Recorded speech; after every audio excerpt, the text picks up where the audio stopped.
खाड़ी के देशों सऊदी अरब, संयुक्त अरब अमीरात, कुवैत, कतर, ओमान और बहरीन ने बड़ी संख्या में निवेशकों, बड़ी कंपनियों और कुशल कामगारों को अपनी ओर आकर्षित किया है। इन देशों को लंबे समय से स्थिरता और महत्वाकांक्षा के केंद्र के रूप में देखा जाता है। यहाँ के हवाई अड्डे ग्लोबल हब में बदल गए हैं और इनके शहर दौलत और पर्यटन के केंद्र बन गए हैं। लेकिन ईरान के साथ अमेरिका और इजराइल के युद्ध ने इस छवि को हिलाकर रख दिया है, क्योंकि इस क्षेत्र में अमेरिकी सैन्य ठिकानों को निशाना बनाने वाली ईरानी मिसाइलों और ड्रोन ने नागरिक और ऊर्जा से जुड़े बुनियादी ढांचे को भी नुकसान पहुंचाया है। A pleasure to partner with you.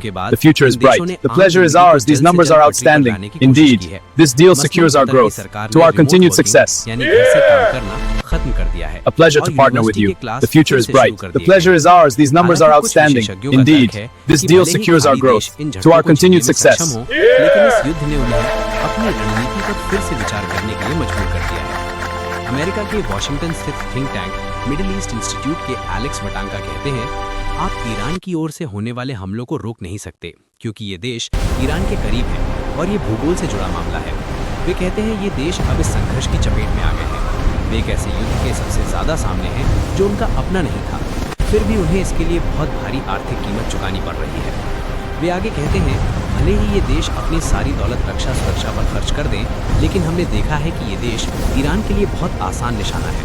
इनके अरबों डॉलर के निवेश कुछ हजार डॉलर की कीमत वाले ईरानी ड्रोन के हाथों खतरे में है।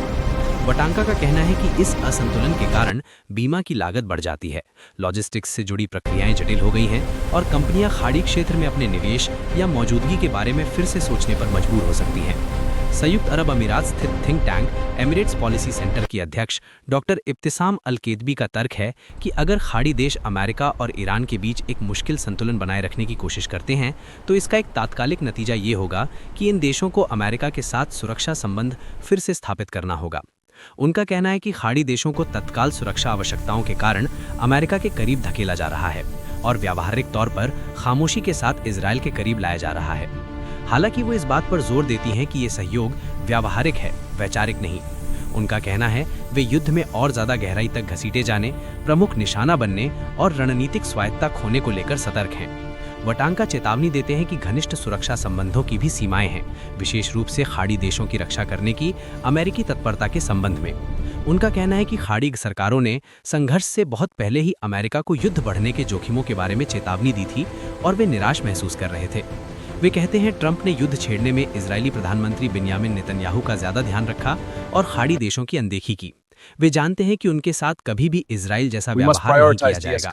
उनका तर्क है कि अमेरिकी घरेलू राजनीति भी इस बात को लेकर एक सीमा तय करती है कि वो दीर्घकालिक रूप से खाड़ी सहयोगियों की रक्षा के लिए कितना आगे बढ़ेगा। वटांका कहते हैं कि अमेरिकी जनता खाड़ी क्षेत्र में सैन्य अड्डों की संख्या बढ़ाना चाहेगी। ये बात उन्हें कैसे समझाया जाए, क्योंकि ये मागा मेक अमेरिका ग्रेट अगेन आंदोलन के मूल तर्क के विपरीत है। A pleasure to partner with you. The future is bright. The pleasure is ours. These numbers are outstanding. Indeed, this deal secures our growth to our continued success. वो कहते हैं ईरान के विदेश मंत्री शिकायत कर रहे थे कि खाड़ी के किसी भी देश ने ईरान पर हुए अमेरिका और इजराइल के हमले की निंदा नहीं की। ईरान उनसे कह रहा है कि खुद को इस लड़ाई से बाहर निकालो। The future is bright. The pleasure is ours. These numbers are outstanding. Indeed, this deal secures our growth to our continued success. उनका कहना है कि उनकी रणनीति ये है कि वे अमेरिका या इजराइल के ऑपरेशंस में सीधे तौर पर शामिल हुए बिना एक डिटरेंस पावर का निर्माण करेंगे। वे बिजली और पानी शुद्ध करने के संयंत्रों पर हमले होने के खतरे की ओर इशारा करते हुए कहते हैं, ईरान सचमुच इन देशों में लोगों का जीना मुश्किल कर सकता है। पूरी की पूरी पीढ़ियों का अस्तित्व खतरे में पड़ सकता है। कुवैत की सरकार के पूर्व अधिकारी डॉक्टर बदर मूसा अल सैफ के अनुसार इसका दीर्घकालिक समाधान कूटनीति में निहित है। डॉक्टर सैफ अब कुवैत यूनिवर्सिटी में सहयोग अध्यापक हैं और ब्रिटेन स्थित थिंक टैंक चैटम हाउस में एसोसिएट फेलो हैं। वे कहते हैं, हमें अपने पड़ोसियों के साथ तालमेल बिठाना होगा, हमें ईरान से सीधे बात करनी होगी, हमें इस बात पर एक स्पष्ट योजना बनानी होगी कि हम अपने पड़ोस को आपस में कैसे साझा करें। खाड़ी देशों का तेल आधारित अर्थव्यवस्था से बदलकर ग्लोबल सर्विस हब में बदलना पिछले 10 दशक की उनकी सबसे शानदार आर्थिक उपलब्धियों में से एक रही है। विशेषज्ञ चेतावनी देते हैं कि भले ही युद्ध ने इस प्रगति की दिशा को ना बदला हो, लेकिन इस युद्ध ने उनकी कमजोरियों को उजागर जरूर कर दिया है। अल-केतबी को उम्मीद है कि खाड़ी देश प्रमुख केंद्र बने रहेंगे, लेकिन बढ़ती शर्तों के साथ, जिनमें बढ़ा हुआ खर्च, बीमा और जोखिम की बढ़ती आशंकाएं शामिल हैं। उनका तर्क है कि ये बदलाव निजी कंपनियों के बजाय सरकारों पर ज्यादा निर्भर करेगा और कारोबारी अब बैकअप रणनीति अपना रहे हैं, जैसे कि एक से अधिक केंद्रों से अपना काम चलाना। अल-केतबी का मानना है कि समय के साथ ये देश अपने व्यापारिक साझेदारों का दायरा बढ़ाएंगे और शायद अमेरिका पर अत्यधिक निर्भरता से बचने के लिए चीन और क्षेत्रीय साथियों से फिर से संपर्क साधेंगे। अल-सैफ इस बात से सहमत हैं कि क्षेत्र की आर्थिक ताकत इस झटके को झेलने में मददगार साबित होगी, हालांकि इसकी कुछ कीमत चुकानी पड़ेगी। वे कहते हैं, हमारी राष्ट्र परिवर्तन की योजना को पूरा करने की दिशा में हमारी प्रगति पर इसका बुरा असर पड़ेगा।